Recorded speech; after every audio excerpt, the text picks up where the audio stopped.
My name is Pia, and my maiden name is Öste, O with 2 dots, and hyphenated with Alexander. Alexander was my husband's name. I was born in 1931 in Sweden and stayed there till I was 20. I had 2 older brothers, 4 and 6 years older. Bengt was the one that teased me mercilessly, and Sven, the older one, was my protector. And our school was like a good 15 minutes on cross-country ski, and then home for lunch, and then back to school again. And then everything changed for us. I was 8 years old when the war started, and I remember many things about the war. I say like it was 3-4 years ago. It's very odd. September 1st, 1939, the Germans attacked Poland. So we had severe rationing. Couldn't buy anything new, no clothes, no new shoes. All the coupons went for putting new soles on our shoes. The kids, we wore them off all the time. I really see how the childhood comes back in different ways to me. And I'm sure I repeat a lot of things to my children. They're sick of hearing it. But they are meaningful to me. We were in Stockholm when the war ended. And then I actually left, graduated school. Before I graduated, I started art school, crafts and art school. I would go in the evenings after school. And I was always interested in textiles, which I got from my mother. But before I started that, anybody who started anything at that school, you had to learn how to draw. Then I was through with school, and then I wanted to continue. And I also wanted to leave the country and travel on my own. So I went to Vienna. I registered there at the craft school in Vienna, and there were still houses that were in ruins in 1950 when I came there, spring of 1950. So I turned 19 that year. Then I went to the textiles there, and the school had been bombed. They had very few materials. I saw that there was no use to do textiles there. I went upstairs to the painting professor, and I stayed there. And he wanted to go to the Biennale, and the government paid him to do it. And 2 or 3 other students and I decided to go. Coming down in the morning, I met Frank, who became my husband. He had come to Italy on the GI Bill, it was called. So Frank and I sat there, both of us rather shy. So we had to start to talk to each other, which we did. We became friends right away. And then we spent maybe like 3 days in Venice.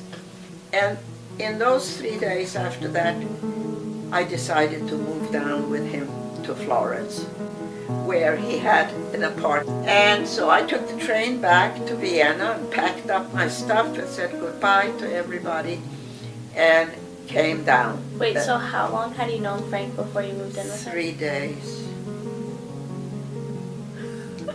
Wow. Well, yeah, 3 days. And you were 19. Yeah. It was a little crazy, but we were really in love. Frank insisted on moving to the countryside, so we were 4 people to pay the $50 a month for a 10-room villa on top of a hill. Tie our bikes to a tree and take the train in for the day and come back and find the bikes there. Life has changed. My parents said that they were moving to the United States for a couple of years. They hadn't seen me for a year, so they said, you have to come home. And there's no apartment here, we're renting that out, you have to come with us. I went on a boat, and I remember in the bathtub, I put in salt water or regular water. It was very elegant, and that's how I came over here. And then my father met me in New York, and he said, "You're coming off the ship in pants? You wore pants in first class on the ship?" I have never forgotten that.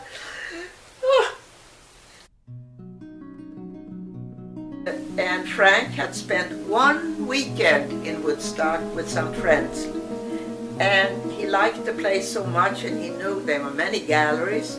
He knew there was a terrific library. There were many artists there. He liked it so much that he said, "Let's go and check that out." So we did. And after a while, we found this house here, and I'm in the house 60 years now. And we raised a family here, 2 boys, Paul and Jan. And they are living nearby here in Woodstock. I'm very lucky to have them. And we've had cats and dogs here. And now I have a granddaughter filming this.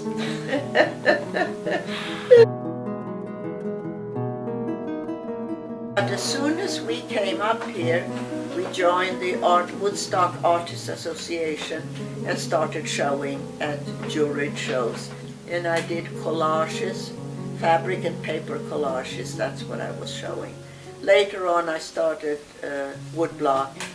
I trained in the Japanese woodblock technique, which is printing by hand with watercolor. I became an activist in the early 60s. In 1965, I went to do the march at Selma to Montgomery, the capital, to get voting rights for blacks. So 300 or 400 people of Martin Luther King and many important people with him, they marched the whole thing. They marched for like 4 or 5 days. All the rest of us, which was thousands, took buses to 1 day's march outside the capital, Montgomery. Well, as I said, it was very, very exciting. And then Martin Luther King spoke on the steps of the governor's mansion, that awful Governor Wallace, awful person. And the next year, they got the voting rights. So while we were watching the results and the room was full of people in a hotel, I sat next to Martin Luther King on the couch watching the TV.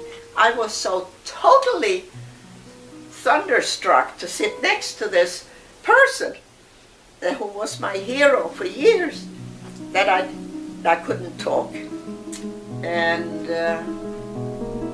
that's about it.